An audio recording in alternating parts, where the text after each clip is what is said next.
Hi friends, నా పేరు శివ. మీరు చూస్తున్నది అప్డేట్స్ తెలుగు యూట్యూబ్ ఛానల్. మనం ఈ వీడియోలో 5 డిసెంబర్న జరిగిన కొన్ని ముఖ్య సంఘటనల గురించి మనం ఈ వీడియోలో తెలుసుకుందాము. మీకు వీడియో చూసే టైంలో ఏమాత్రం నచ్చినా వీడియోని లైక్ చేయండి. లైక్ చేస్తే మాకు కూడా కొంచెం ఎంకరేజ్ చేసినట్టు ఉంటుంది.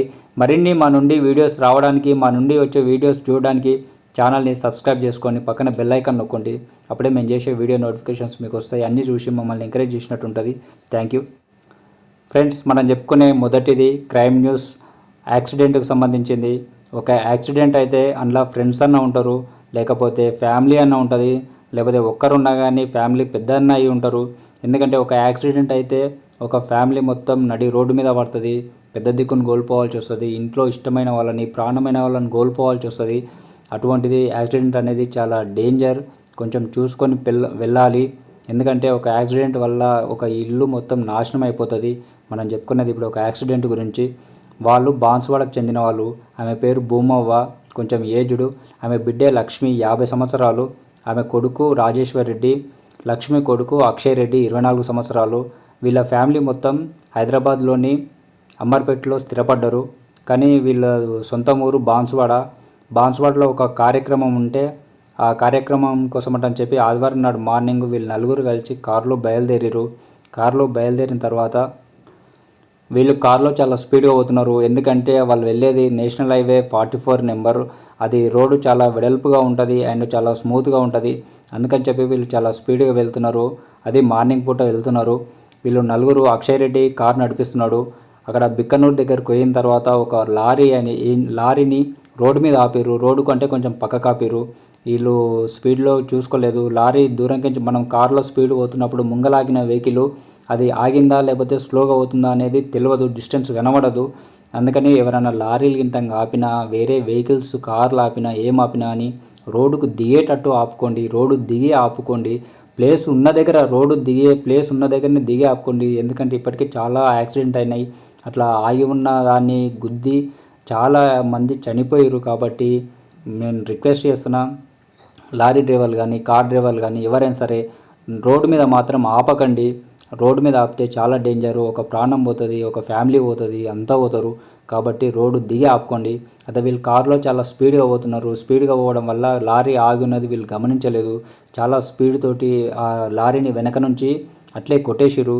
అట్లా కొట్టేయడం వల్ల కారు మొత్తం నుజ్జు అయిపోయింది.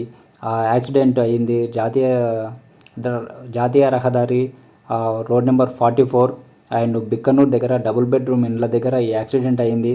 ఆ కారు చాలా స్పీడ్గా వెనక నుంచి కొట్టేయడం వల్ల అక్షయ్ రెడ్డి, కారు నడుపుతున్న అక్షయ్ రెడ్డి 24 సంవత్సరాల అబ్బాయి అక్కడక్కడనే చనిపోయిండు. మిగతా ముగ్గురిని అక్కడ ఉన్న స్థానికులు పోలీసులకు సమాచారం ఇవ్వడంతో పోలీసులు వచ్చి వాళ్ళ ముగ్గురిని దగ్గరలో ఉన్న కామారెడ్డి హాస్పిటల్కి తీసుకెళ్లడానికి ప్రయత్నం చేసిరు. కానీ మెరుగైన చికిత్స కోసం అని చెప్పి హైదరాబాద్ తీసుకెళ్తున్నారు. తీసుకెళ్తుంటే మార్గ మధ్యంలోనే అక్షయ్ రెడ్డి తల్లి లక్ష్మి, 50 సంవత్సరాలు, ఆమె కూడా అక్కడ మార్గ మధ్యలోనే చనిపోయింది. మిగతా అందరికీ చికిత్స అందిస్తున్నారు. ఆ లారీ డ్రైవరు అక్కడ యాక్సిడెంట్ అయిన వెంబడి అక్కడ నుండి పారిపోవడానికి ప్రయత్నం చేసిండు. కానీ పోలీసులు అతన్ని పట్టుకొని పోలీస్కి పంపించారు. ఇట్లా ఒక యాక్సిడెంట్ వల్ల ఒక ఫ్యామిలీ మొత్తం నాశనం అవుతుంది. మీరు కార్లో కానీ బైక్ల మీద కానీ వెళ్ళేటప్పుడు కూడా కొంచెం స్లో వెళ్ళండి. 1 గంట లేట్ అయినా పెద్ద నష్టం అయ్యేది ఏముండదు. కానీ ఏమైనా అయిందంటే ఇంటిల్లిపాది బాధపడాల్సి వస్తుంది. ఇది first crime news, accident news. ఎందుకంటే యాక్సిడెంట్లు చాలా అవుతుంటాయి. ఆగి ఉన్నవాన్ని కొట్టి కూడా చాలా వరకు యాక్సిడెంట్ అవుతున్నాయి. కాబట్టి కొంచెం జాగ్రత్తగా నడపండి. Thank you friends. మనం చెప్పుకుంటున్న సెకండ్ క్రైమ్ న్యూస్. ఒక మోసగాడు అంటే నకిలీ గుర్తింపు కార్డులు క్రియేట్ చేసి బ్యాంకుల నుండి లక్షల అప్పులు తీసుకొని తప్పించుకు తిరుగుతున్నాడు. కేసు వేస్తే కోర్టు శిక్ష విధిస్తుందేమంటని చెప్పి కోర్టు నుంచి తప్పించుకు తిరుగుతున్న ఒక మోసగాడిని పోలీసులు ఎట్లా పట్టుకున్నారు అనేది ఈ వీడియోలో తెలుసుకుందాము. యూసఫ్గూడలోని రహమత్ నగర్కు చెందిన కేఎన్ రంజిత్ రెడ్డి, అతను అసిస్టెంట్ డైరెక్టర్గా చేస్తున్నాడు. తక్కువ టైంలో ఎక్కువ డబ్బులు సంపాదించాలి అంటని చెప్పి ఆలోచన వచ్చింది. దానికోసం అంటని చెప్పి నకిలీ ఓటర్ కార్డు, నకిలీ పాన్ కార్డుని క్రియేట్ చేసి సికింద్రాబాద్లోని రాణిగంజ్లోని ఒక బ్యాంకులో లోన్ తీసుకున్నాడు. 50 లక్షల లోన్ తీసుకున్నాడు. ఈ బ్యాంకులో లోన్ చాలా ఈజీగా దొరుకుతుంది అంటని చెప్పి పేర్లు మార్చి వేరే పేర్ల మీద నకిలీ కార్డులు క్రియేట్ చేసి ఎక్కువ మొత్తంలో లోన్లు తీసుకొని తప్పించుకు తిరుగుతున్నాడు. ఈ మాయగాడిని పశ్చిమ మండలం టాస్క్ ఫోర్స్ పోలీసులు జూలై 30, 2016 అదుపులోకి తీసుకొని విచారించగా ఇతను చేసిన మోసాలు మొత్తం బయటపడ్డాయి. అప్పుడు మహంకాళి పోలీసులు కేసు నమోదు చేసి విచారణ చేపట్టారు. ఇతడి గురించి పక్కా సమాచారం అందుకున్న పశ్చిమ మండలం టాస్క్ ఫోర్స్ పోలీసులు ఇతన్ని అదుపులోకి తీసుకొని విచారించగా ఇతడు చేసిన తప్పులన్నీ బయటపడ్డాయి.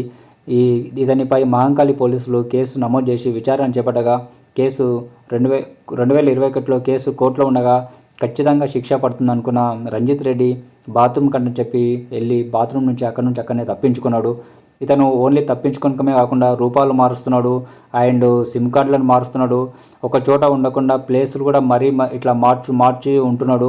ఒక ప్లేస్లో ఎక్కడ కూడా సరిగ్గా ఉండట్లేదు. ప్లేసులు మారుతున్నందుకు పోలీసులను పట్టుకోవడం కొంచెం కష్టమైంది.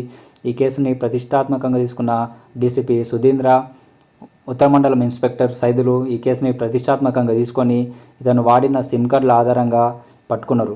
ఎట్లా పట్టుకున్నారంటే అతను వాడిన సిమ్ కార్డులని మార్చిన సిమ్ కార్డులని ఆధారంగా అతను ఫస్ట్ వాడిన సిమ్ కార్డులకు లింక్ అయిన మెయిల్ని ఆధారంగా పట్టుకున్నారు. మెయిల్ని ట్రాక్ చేసిర్రు. జీమెయిల్ని ట్రాక్ చేస్తే అతను ఎక్కువ ఏ మొబైల్ తోటి మాట్లాడుతున్నాడు అనేది దాన్ని తెలుసుకొని దాని ద్వారా ట్రాక్ చేసి అతన్ని అదుపులోకి తీసుకొని మహంకాళి పోలీసులకు అప్పగించారు. ఫ్రెండ్స్, మనం చెప్పుకునే మూడవ క్రైమ్ న్యూస్ వరకట్నానికి సంబంధించింది. ఒక అమ్మాయి పెళ్లి చేయాలంటే తల్లిదండ్రులు ఎంతో కష్టపడి సంపాదించి కూడబెట్టుకొని లేకపోతే ఆస్తులు అమ్మి పెళ్లి చేస్తారు. పెళ్లి చేసిన తర్వాత కూడా అమ్మాయి సుఖంగా ఉండాలని అనుకుంటారు.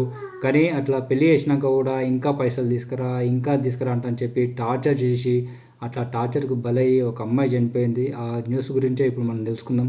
అబ్బాయిది కర్ణాటక రాష్ట్రానికి చెందిన గుల్బర్గా సమీపంలో చించోలి గ్రామం. అతని పేరు జగన్నాథ్. బషీరాబాద్కు చెందిన కావేరిని అతనికిచ్చి పెళ్లి చేసిరు. పెళ్ళి అయి దాదాపు 9 సంవత్సరాల వరకు అవుతుంది. వృత్తిరీత్యా జగన్నాథ్ ఆటో నడిపిస్తాడు, ఆటో డ్రైవర్. వాళ్ళకు 3 పిల్లలు ఉన్నారు. అందులో 2 పిల్లలు 3-4 సంవత్సరాలు, 2 అమ్మాయిలు 3-4 సంవత్సరాలు ఉన్నది వాళ్ళకి ఏజ్. అబ్బాయికి మాత్రం 1 సంవత్సరం ఉంది. వాళ్ళు బెంగళూరులో నివసిస్తున్నారు. కానీ ఇతను జగన్నాథ్ మందుకు తాగడానికి చాలా బానిస అయిపోయాడు. ఆ బానిస అయ్యి తాగి అక్కడ వేధింపులు ఎక్కువైనాయి. అమ్మాయిని కొట్టి అది వేధించి ఇంకా కట్నం తీసుకురా, ఇంక పైసలు తీసుకురా అంటని చెప్పి అమ్మాయిని వేధించడము, అట్లా వాళ్ళ మధ్యన చాలా గొడవలైనవి. ఆ గొడవలకు పెద్దలు కూడా చాలాసార్లు వాళ్ళకు సర్ది చెప్పి ఇట్లా గొడవలు పడొద్దు అంటని చెప్పి సర్ది చెప్పారు. అప్పుడో వీలైనన్ని కొన్ని డబ్బులు ఇచ్చారు. అట్లా అక్కడ ఉంటే బెంగళూరులో ఉంటే ఇంకా ఎక్కువ గొడవలు చేస్తుండని చెప్పి వాళ్ళని 15 రోజుల క్రితం హైదరాబాద్కు మియాపూర్ దగ్గరలోని నడిగడ్డ తాండాలో కిరాయికి రూమ్ తీసుకొని ఉంటున్నారు. ఇక్కడ 15 రోజులు అవుతుంది వచ్చి. ఇక్కడ వచ్చినాక కూడా అతను బ్రతకడానికంటని చెప్పి వాళ్ళు అప్పు చేసి ఒక 2 లక్షలు పెట్టి ఆటో తీసుకొచ్చారు. అమ్మాయి తల్లిదండ్రులు కూడా పేదవాళ్ళు. అప్పు చేసి 2 లక్షలు కష్టపడి అప్పు తీసుకొచ్చి అతనికి ఆటో కొనిచ్చారు. ఆటో కొనిస్తే మంచిగా బతుకుతాడు కదా అంటని చెప్పి అనుకున్నారు. కానీ ఇక్కడికి వచ్చినాక కూడా అట్లే వేధింపులు స్టార్ట్ అయినాయి. అమ్మాయిని అట్లే కొడుతున్నారు. అట్లా కొట్టడంతో ఆ అమ్మాయి శనివారం నైటు పైన సీలింగ్కు చీరతోటి ఊరేసుకొని చనిపోయింది. చనిపోయిన కావేరి వాళ్ళ అమ్మ ఎల్లమ్మ ఒకటే రోధిస్తుంది. ఆమె రోదన చూసి చుట్టుపక్కల వాళ్ళే చాలా అదవుతారు. ఎందుకంటే చిన్న పిల్లలు ఉన్నారు, 3-4 సంవత్సరాల అమ్మాయిలు, 1 సంవత్సరం అబ్బాయి, 3 పిల్లలు ఉన్నారు. ఇతను మంచిగా బతుకుతాడు అంటని చెప్పి అప్పు తీసుకొచ్చి వాళ్ళకు ఆటో కొనిచ్చారు. కానీ అట్లా అయినా కూడా వాళ్ళను సంతోషంగా లేడు. ఆయనకు అక్రమ సంబంధాలు ఉన్నాయంటని చెప్పి తల్లి ఆరోపిస్తుంది. ఇట్లా ఈ విధంగా అదనపు కట్నం కోసము భార్యని టార్చర్ చేయడం వల్ల ఆమె ఆత్మహత్య చేసుకుంది. ఆ పిల్లల భవిష్యత్తు మొత్తం నాశనం అయింది. ఇది వరకట్నం తాగుడకు బానిస అయ్యి మెయిన్గా చేసే తప్పు.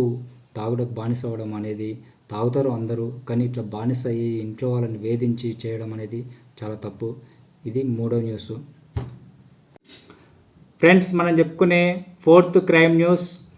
ఉపాధి కల్పిస్తాము, మిమ్మల్ని విదేశాలకు పంపిస్తాము, చాలా తొందరగా 2-3 నెలల్లో మిమ్మల్ని విదేశాలకు పంపిస్తాము, వీసా అవన్నీ మేమే ఏర్పాటు చేస్తాము, మీకు అక్కడ లక్షల జీతాలు ఇప్పిస్తాము అని చెప్పి ఇక్కడ ఎవరైతే నిరుద్యోగులు ఉంటారో, విదేశాలకు వెళ్ళాలని కలలు కంటారో వాళ్ళ దగ్గర లక్షలు తీసుకొని వాళ్ళని మోసం చేసే ఒక కన్సల్టెన్సీ గురించి మనం తెలుసుకుందాము. ఆసిఫ్ నగర్కి చెందిన వై అభిషేక్ రెడ్డి, అతను పౌల్ట్రీ వ్యాపారి. 2019లో సింగపూర్లో ఒక ప్రముఖ కంపెనీలో ఉద్యోగం వచ్చింది. ఆ ఉద్యోగం కోసం అని చెప్పి 2019లో ఆయన సింగపూర్ వెళ్ళిపోయిండు. సింగపూర్లో ఉద్యోగం చేసుకుంటూ అక్కడ ప్రముఖ కంపెనీల పేర్లు, ప్రముఖ హోటళ్ళు, పెద్ద హోటళ్ళ పేర్లు, అక్కడ ఉద్యోగ అవకాశాలు ఎట్లున్నాయి, ఉద్యోగ అవకాశాలకు వేతనాలు ఎట్లున్నాయి అంటే కంప్లీట్ కొన్ని డీటెయిల్స్ తెలుసుకొని కరోనా టైంలో 2020లో కరోనా టైంలో హైదరాబాద్ వచ్చిండు. అతని మేనత్త అభిషేక్ రెడ్డి మేనత్త నిజాంపేటలో ఉంటుంది. ఆమె పేరు చిన్నమ్మ. ఇద్దరు కలిసి 2020లో జేఎంజే రెడ్డి కన్సల్టెన్సీ అని ఒక కన్సల్టెన్సీని స్థాపించారు. జేఎంజే రెడ్డి కన్సల్టెన్సీ 2020లో హయత్ నగర్లో ఈ కన్సల్టెన్సీని స్థాపించారు. సోషల్ మీడియా ద్వారా, పేపర్ ద్వారా అట్లా బాగా పబ్లిసిటీ చేసి మీకు 2 నెలల 3 నెలలనే విదేశాలకు పంపిస్తాము. అమెరికా, సింగపూరు అట్లా కొన్ని విదేశాలకు పంపించి మీకు అక్కడ ఉద్యోగ అవకాశాలు కల్పిస్తాము, అన్నీ మేమే చూసుకుంటామంటని చెప్పి బాగా అడ్వర్టైజ్మెంట్ చేసిన తర్వాత ఒక్కొక్కరి దగ్గర 4 నుంచి 5 లక్షలు అట్లా డిమాండ్ చేసుకున్నారు. మళ్ళీ వీసాకు సపరేటు, ఫ్లైట్ ఛార్జీలు సపరేటు, అట్లా అవన్నీ దానికి సపరేట్ తీసుకొని వాళ్ళ ఫీజుకు 4-5 లక్షలు అట్లా వసూలు చేసుకొని అందరినీ మోసం చేయడం స్టార్ట్ చేసారు. పైసలు కట్టి ఎంతో ఆతృతగా ఎదురు చూస్తున్న నిరుద్యోగులు ఉద్యోగం వచ్చింది కదా అంటని చెప్పి వీళ్ళే మళ్ళీ ఫేక్ కంపెనీల ఆఫర్ లెటర్లు, ఫేక్ లెటర్లు వీళ్ళే ఇస్తారు. ఇట్లా ఉద్యోగం వచ్చింది కదా అంటని చెప్పి ఎంతో ఆతృతగా ఎదురు చూస్తున్న నిరుద్యోగులని వీళ్ళు ఫస్ట్ మనము చెన్నై ఎయిర్పోర్ట్ పోవాలి, చెన్నైకి నుంచి సింగపూర్ పోవాలి, సింగపూర్కి నుంచి అమెరికా పంపిస్తామంటని చెప్పి అట్లా చెప్పి చాలామందిని ఇట్లా చెన్నై ఎయిర్పోర్ట్కి తీసుకెళ్ళారు. అక్కడనే కొంతమందికి వీసా రిజెక్ట్ అయ్యి, కొంతమంది వీసా ఉన్న వాళ్ళు అమెరికా వరకు పోయి, అక్కడ సింగపూర్ వరకు పోయి అక్కడ ఉద్యోగ అవకాశాలు లేవు, ఇదంతా ఫేక్ అంటని తెలుసుకున్నారు. అట్లా తెలుసుకొని వీళ్ళ మీద తిరగబడితే మేము వాయిదాలలో ఇస్తాము, వాయిదాలలో అప్పుడు ఇస్తాము, ఇప్పుడు ఇస్తామంటని చెప్పి తిరుగుతున్నారు.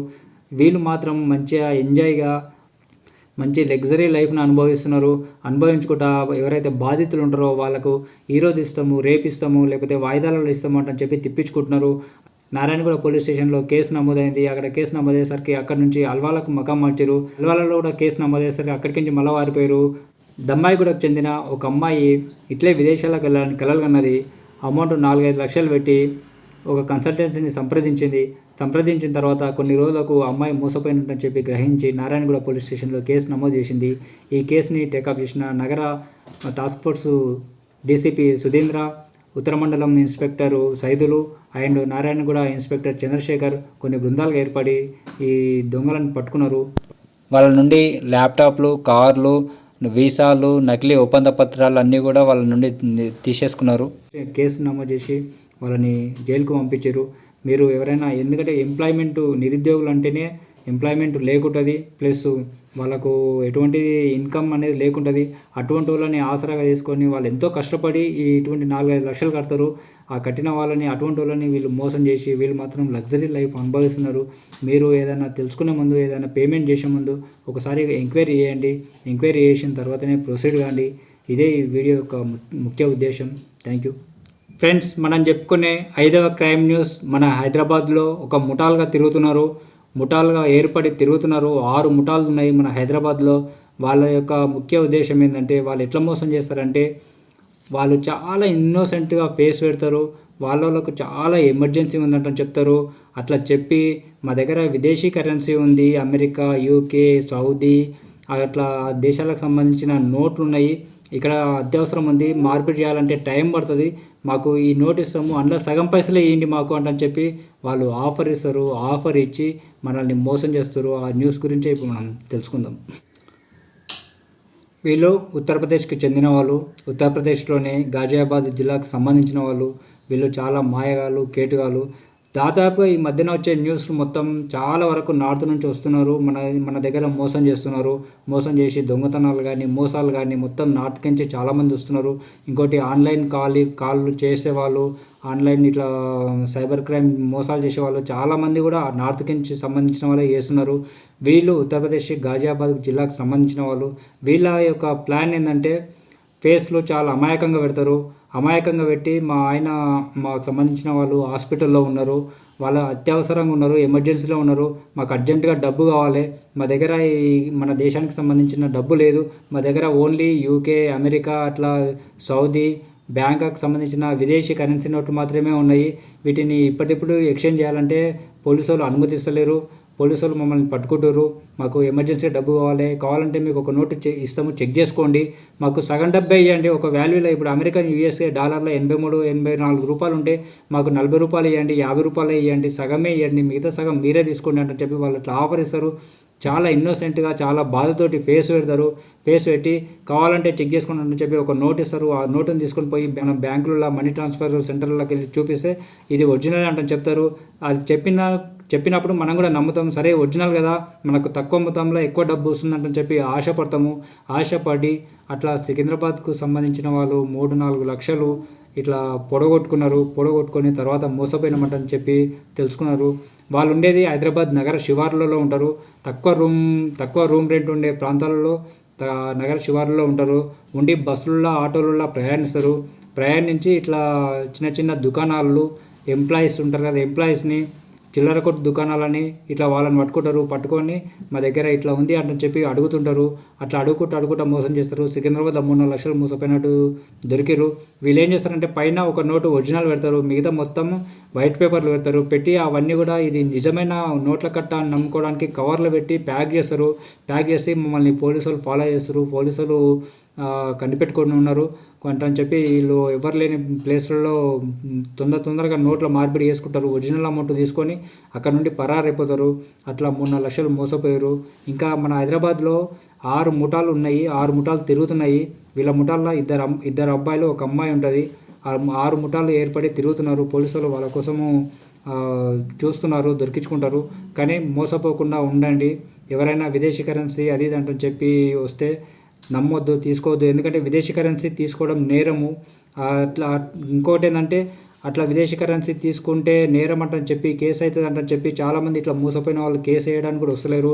అట్లా కేసు వేయడానికి రాని వాళ్ళని రాంగోపాల్పేట ఇన్స్పెక్టర్ నరసింహరావు గారు డైరెక్ట్ అయిపోయింది, ఎవరైనా మోసపోతే రండి కేసు వేయండి, మీరు ఎవరు అమాయకంగా కనిపించి ఇట్లా మోసం చేస్తున్నారు, వాళ్ళ మాటలు నమ్మకండి, తక్కువలో వస్తుందని చెప్పి తీసుకోకండి అని చెప్పి ఆయన స్టేట్మెంట్ కూడా ఇచ్చిండు. కాబట్టి ఎవరైనా మోసపోయి ఉంటే కేసు పెట్టండి. కేసు పెడితే వాళ్ళకు ఇంకా మిగతా వాళ్ళు మోసపోకుండా హెల్ప్ అవుతుంది. అండ్ మనం కూడా ఇటువంటి వీడియోలు చేయడానికి ముఖ్య ఉద్దేశం ఏంటంటే ఇట్లా ఎటువంటి విధాలుగా మోసపోతున్నాము, మనం ఎన్ని విధాలుగా మనల్ని మోసం చేయడానికి ట్రై చేస్తున్నారు అనేది తెలుసుకోవాలని నేను ఇటువంటి వీడియోలన్నీ చేస్తున్నా. థ్యాంక్ యూ ఫ్రెండ్స్, మనం చెప్పుకునే 6వ న్యూస్ కొంచెం వింత, విచిత్రం, వెర్రి అనుకోవాలి. ఎందుకంటే చెప్పులని వేలం వేస్తే 237 కోట్లు పెట్టి కొన్నారు. అవి కూడా ఇప్పటి చెప్పులు కావు, 20 సంవత్సరాల క్రితం చెప్పులు. 20 సంవత్సరాల క్రితం చెప్పులని 237 కోట్లు పెట్టి కొన్నారు. ఆ న్యూస్ గురించి మనం తెలుసుకుందాము. అమెరికాకు చెందిన సినిమా నటి, గాయకురాలు Judy Garland the Wizard of Oz సినిమాలో రూబీ చెప్పులను ధరించింది. ఆ సినిమా షూటింగ్ అయిపోయిన తర్వాత ఆ రూబీ చెప్పులను మిన్నెసోటాలోని మ్యూజియంలో ప్రదర్శనకు ఉంచారు. ఆ ప్రదర్శనకు ఉంచిన చెప్పులను 2005లో ఎవరో చోరీ చేశారు. ఆ చోరీ చేసిన తర్వాత అక్కడ అమెరికాకు సంబంధించిన FBI వాళ్ళు అప్పటి నుండి దాంట్లోని వెతికి 2018లో స్వాధీనం చేసుకున్నారు. 2005లో మిస్ అయిన చెప్పులని 2018లో స్వాధీనం చేసుకున్నారు. ఈ రూబీ చెప్పులను డల్లాస్కు చెందిన ఒక సంస్థ శనివారం నాడు వేలం వేసింది. వేలం వేస్తే ఆ చెప్పులు ఎవరో 237 కోట్లు పెట్టి కొన్నారు. ఆ కొన్నవారి వివరాలు ఇంకా తెలియలేదు. మీకు ఈ వీడియో ఎట్లా అనిపించింది అనేది కామెంట్లో చెప్పండి. మరిన్ని వీడియోస్ కోసం మా ఛానల్ని సబ్స్క్రైబ్ చేసుకొని మా ఛానల్ని ఎంకరేజ్ చేయండి. మీకు ఈ వీడియోస్ నచ్చినాయనే అనుకుంటున్నా. Thank you.